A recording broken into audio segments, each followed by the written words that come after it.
In this video, I'm going to break down how to know if your job is going to survive the next crash. We see it in the news, we see the headlines, a crash is coming, we don't know when. In this video, I'm going to put you at ease and just make you think you don't have to really worry about it as much as you think.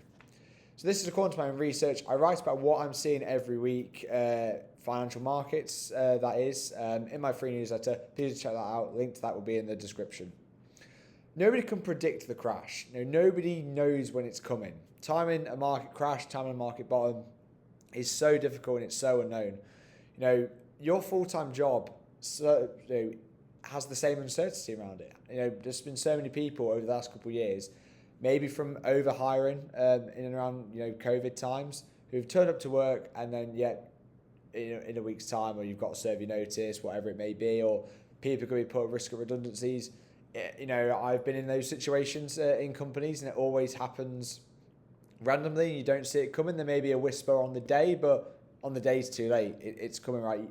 Okay, you could be involved in some board meetings and you think it could be on the cards. You could hear whispers, as I mentioned, but ultimately, if you're lower down the food chain, you don't know, and it can be very uncertain. So prediction, isn't the goal. Awareness is. So we're going to break down this from a financial market perspective, because this is to a crash. But I wanted to put that in as well, like layoffs and stuff are also uncertain. So the question is not when, it's whether you are positioned for it. So you don't need to know the exact date, the exact top, October 10th in crypto last year. You don't need to know the exact top. You just have to understand what you're looking for and what you're interpreting and what the information is telling you essentially. But the signals are typically there before it happens. So markets do not crash without warning. Typically, the crash has been happening for months on end. Peak bearishness happens months before. A great example at the minute is Bitcoin. Bitcoin's down 50%. And now I'm seeing more stuff about Bitcoin being a scam than I did 4 months ago, or at the start of the year when it was already in bearish territory. Same with Microsoft. Microsoft has been down, and yeah, maybe Microsoft's gone past it in terms of like peak bearishness in the news, but it crashes and then the headlines come out. Price action reflects reality before the news explains it. Institutions are selling before the headline drops. People, insiders, retail don't see it, or whatever. The chart shows you the result of selling in real time. So the news is lagging essentially. So you don't need to predict the crash. You need to see the signals. You need to be watching charts. You need to be watching fundamentals if that's your game, and then you find your own signals and be able to interpret it in your own way. Big moves, they take weeks and months to develop. They don't happen overnight. The crash isn't one day. If you look at any crash in history, it's typically been bearish for quite some time before that super bearish state. A really good example is Ferrari. Ferrari dropped its EV or electric car. It dropped, I believe the stock was 6% down on the day, but it was bearish for weeks and months before. So technically, you shouldn't have been owning it, or you should have exited ages ago. So you should have avoided that crash. So these things are usually baked into the chart way before it actually happens. Mainstream media is a lagging indicator, as I mentioned earlier. The charts are not. Mainstream media reports on what has already happened. Financial news covers price moves after they occur, right? So the story is written to explain what the chart already shows. So if price is down 20%, then the headline comes out. If price is up 20%, then the headline comes out. The chart is the lead indicator. The headline is lagging. So let's say you've got, a sprinter, you've got price and the chart, and you've got the news, and the news is just following and trying to catch up. By the time the crash, headlines dominate the news, the move is often well underway. And understanding this edge is, is important for most people with full-time jobs, and people, mostly never develop it because they're busy. They don't follow, their own news. They follow the news. You might go to work, you come back and watch the news. That's going to be too far behind. You need to be watching it on yourself. If you seriously want to care about when the next crash is and you see that as an important thing, you need to be creating your own news in your own head and interpret it in your own way, not waiting for a headline. Because then you'll react to a headline, they will never be good, they'll never be positive, and unfortunately you'll be way too late. The signals, worth watching. So I've got a few technical analysis chart-based things that these have constantly worked time and time again. So price trading below the 200-day moving average. So I like to use EMAs, so that's typically a meaningful level on any chart. You look at any asset that has a chart, the 200-day moving average is one of the bull and bear lines that so many people use.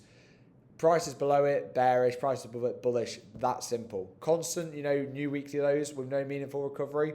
So if you're seeing price, let's say go down, maybe there's a little bounce and it just comes back down to make a new low. Again, not a great sign. Rubbish pumping. So this is more of a late cycle stage thing. So, you saw it with meme coins, penny stocks, maybe some stocks now in this AI boom, who knows.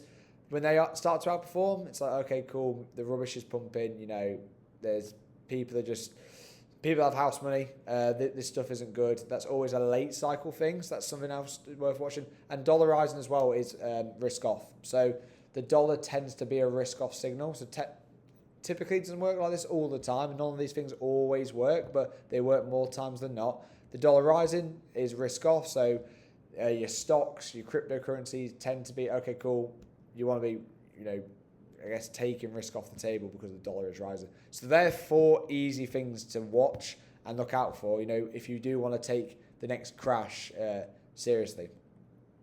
Why understanding markets just puts you at ease. So you're never completely surprised by what the market does. As I said, these things are baked into the charts weeks and months before. So you're not surprised. So if someone watching charts understanding signals, they don't get blindsided by a crash, by someone who's just watching news headlines.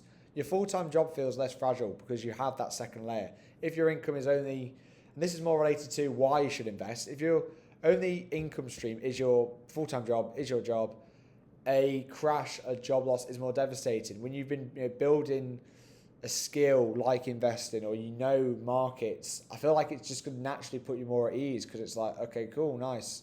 I understand kind of what's going on more. I understand the picture. Whereas if you to lose your job and the markets crash and you see it on the news, you're like, oh my God, what's going on? But if you understand this, it's going to put you more at ease if that was to unfortunately happen, because it could happen.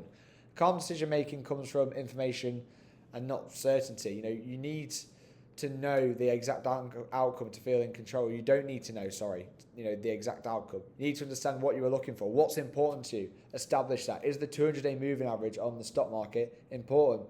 If we're above, I'm happy. If we're below, I'm a bit cautious, right? You need to create something that's important to you. And the goal is to not be right, but it's to be aware. Market crashes happen, jobs disappear. People who navigate these moments best.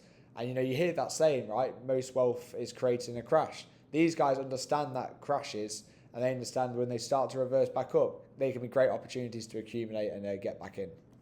So look, the verdict. Mainstream media is a lagging indicator. If you're relying on, BBC, CNBC, whatever it may be, for your news on financial markets, in my opinion, you're lagging behind. You need to interpret data in your own way. Watch the signals, not the predictions.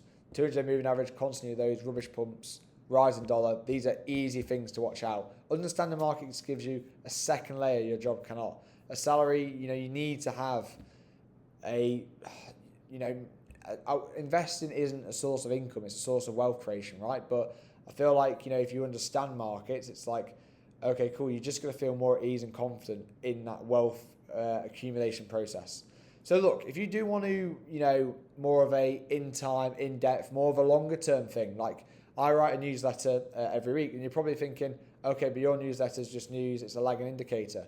What I like to think my newsletter does differently is I'm not reporting on day in, day out headlines. I'm looking more at what this could do in a month, what this could do in 2 months, what maybe even could happen in a week in the short term. But my process, my way of doing things is more of that, what could happen in the future, whereas not reporting on the now. So if that is important to you, I would recommend checking it out. Link to that will be in the description. And yeah, thanks for watching. I'll see you in the next one.